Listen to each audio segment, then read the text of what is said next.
Hi friends, welcome back to my channel. So today we have the new topic like to migrate the MySQL from the on-premise environment to Azure MySQL database.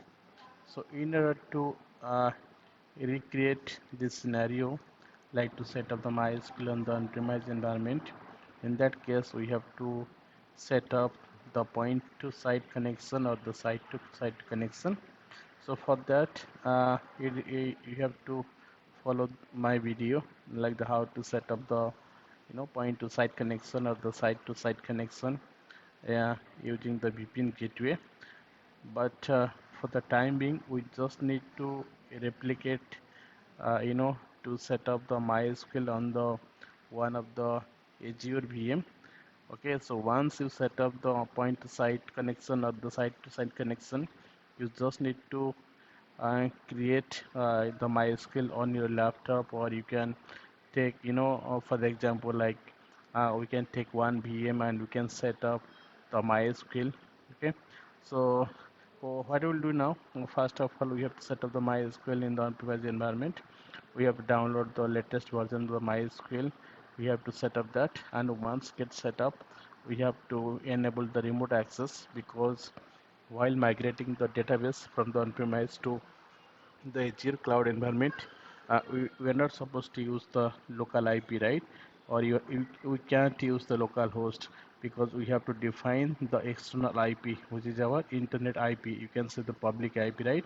So in order to enable the remote access, I like to remotely the MySQL, we have to follow these instructions as per our document, and after that you have to enable the resource provider before creating the data migration service, and then we have to create the Azure MySQL server because my target is the MySQL server in the Azure environment. So we have to go to the Azure portal and we have to create the Azure SQL, like the MySQL, and after that we have to migrate the data from the on-premise environment to the Azure MySQL. Okay, so Azure DMS service is the, you can say it is the mediator, or it is the service which will be would be work as a mediator to migrate the data from the on-premise to our destination, which is the Azure MySQL server, right?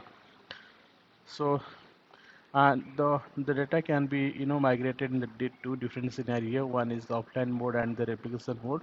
Offline mode would be one-time activity. So in the bulk, your data can be migrated from the on-premise to your destination.